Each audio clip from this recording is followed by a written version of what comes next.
Bom dia a todos. Primeiramente, quero dizer a minha alegria de estar neste evento pela primeira vez, um evento que é muito caro para nós, da análise do discurso, e também gostaria de registrar que, apesar de ser a minha primeira vez no evento, tenho todos os livros. Bom, essa apresentação é de minha autoria e da minha colega, parceira de trabalho, Vera Regina Martins e Silva, mas nós optamos para que somente eu fizesse a leitura.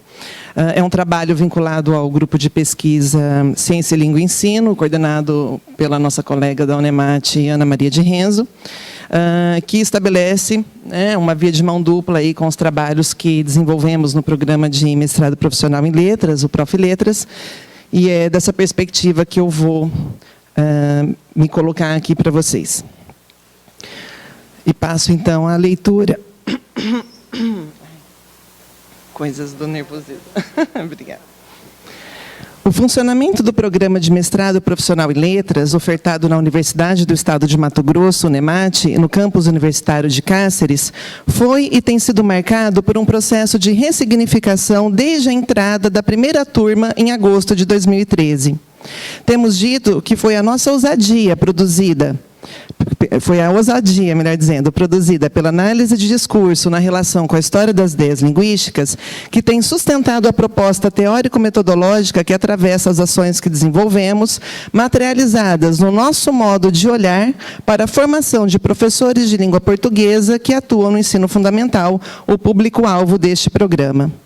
Nesse processo de ressignificação, calcado no desejo de construir uma outra via entre a universidade e a escola, nos afastamos da discursividade da qualificação como a saída para a melhoria do ensino-aprendizagem, para instalarmos a discursividade da autoria a ser criada e mantida na sala de aula, autorizando e legitimando os sujeitos da escolarização, professores e alunos, a inscreverem sentidos em uma sua história.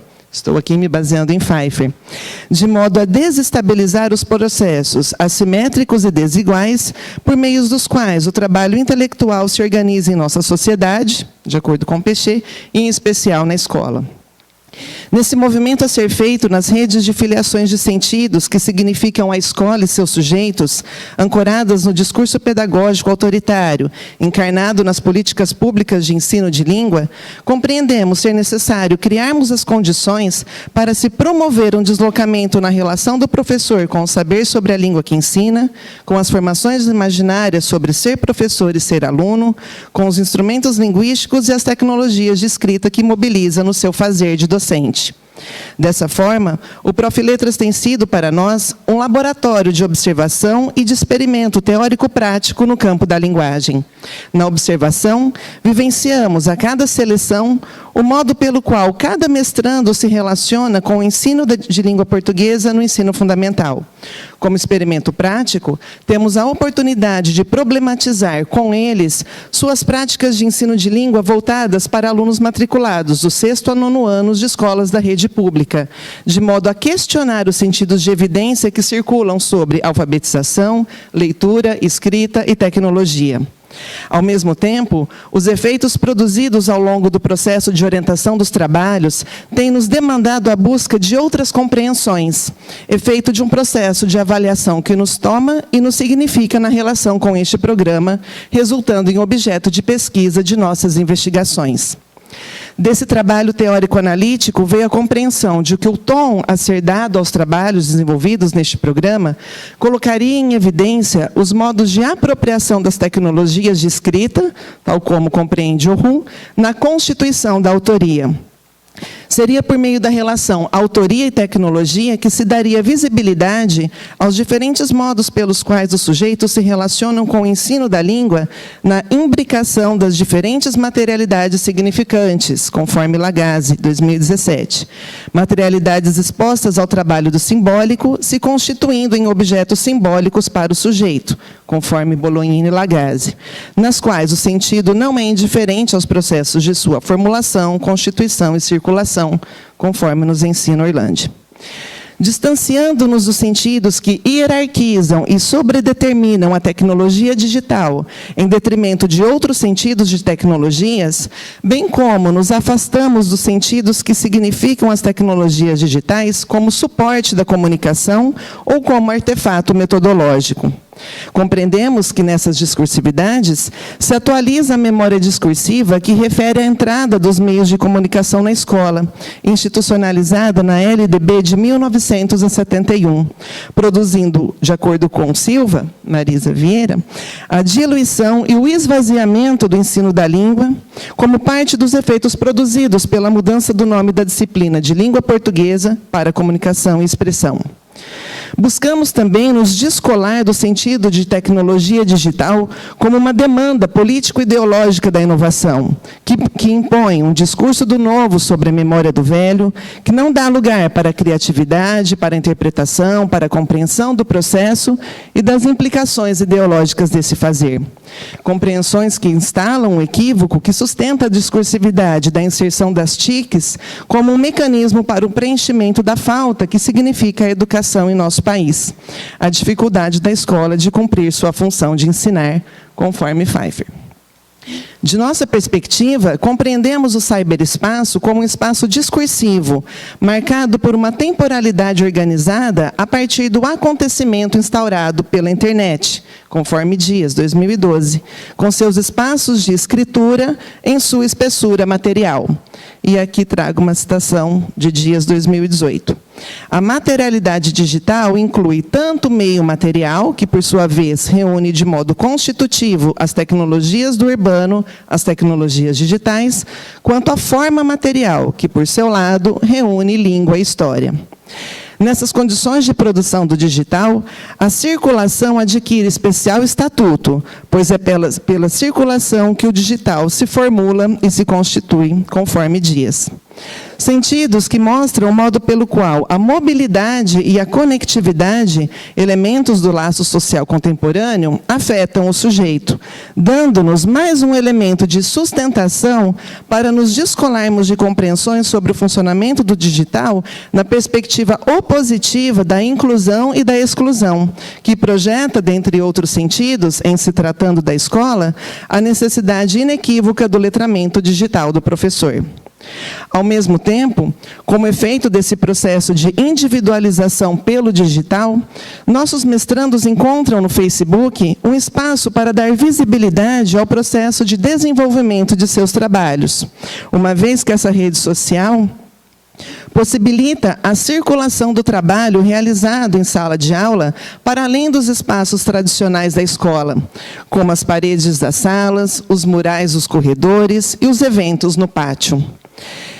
E essa forma de circulação nós vemos como um efeito da normatização e da legitimação do espaço digital na sociedade, na relação imbricada da prática técnica com a prática política e ideológica, conforme Pechet.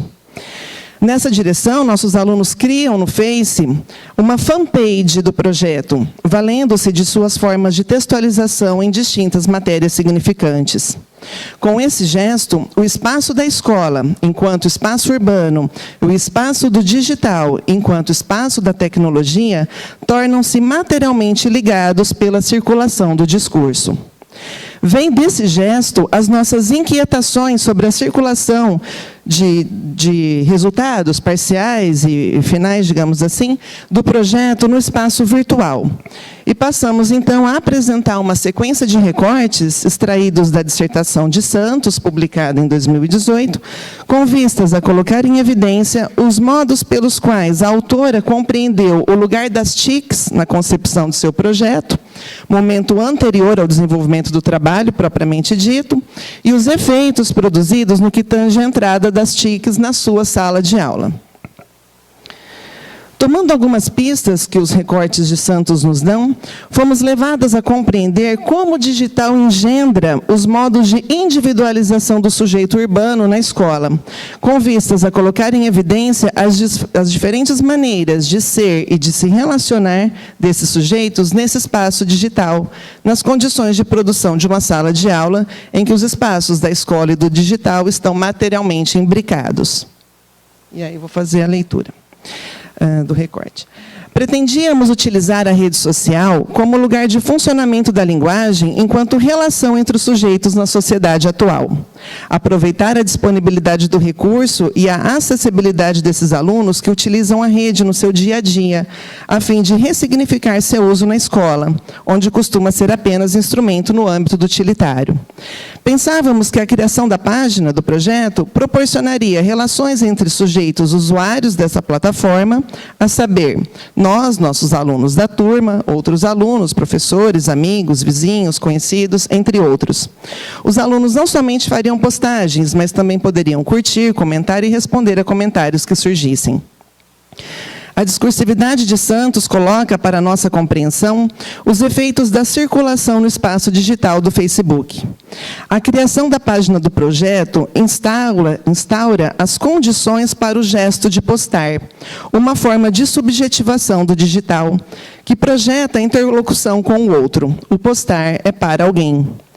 A postagem, de acordo com Dias, inclui o percurso, o envio, a espera, a chegada. É uma forma de escritura que implica o compartilhamento, a viralização.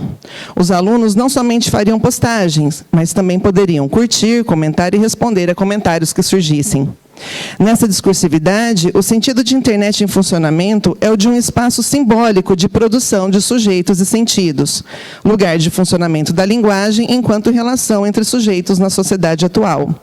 Espaço de estabelecimento de laços entre nós, nossos alunos da turma, outros alunos, professores, amigos, vizinhos, conhecidos, entre outros. A rede também é significada como espaço de possibilidade de uma forma de autoria determinada pelo digital, legitimada pelo discurso da escrita ou da escritoralidade, conforme Galo. Pois o aluno iria escrever não somente para o professor na sala de aula, mas para a comunidade escolar e também para a sociedade de Acorizal, Mato Grosso, e, além dela, a outros leitores do Facebook, o que implicaria muito mais atenção e responsabilidade durante essa escrita. Por outro lado, a possibilidade de publicação de fotos e vídeos no Facebook produziu, na discursividade dos alunos, uma aversão desde o início das pesquisas em relação a essa circulação virtual. Não queriam aparecer nas fotos, tanto que foi uma regularidade observarmos alunos escondendo o rosto. Ao dizermos que era para postagem, disseram que não desejavam ver essas fotos no Face. No momento de gravar os vídeos, depois de terem assistido a vários, mais uma recusa.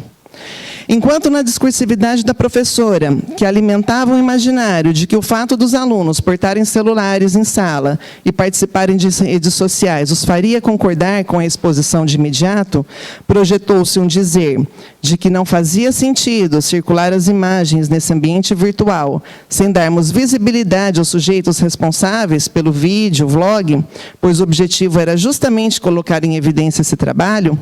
Na discursividade dos alunos, a resistência sobredeterminava os sentidos do discurso do digital, conforme Pavô, 2013, e se materializava em posicionamentos como: professora, precisa mesmo fazer o vídeo? Eu tenho vergonha.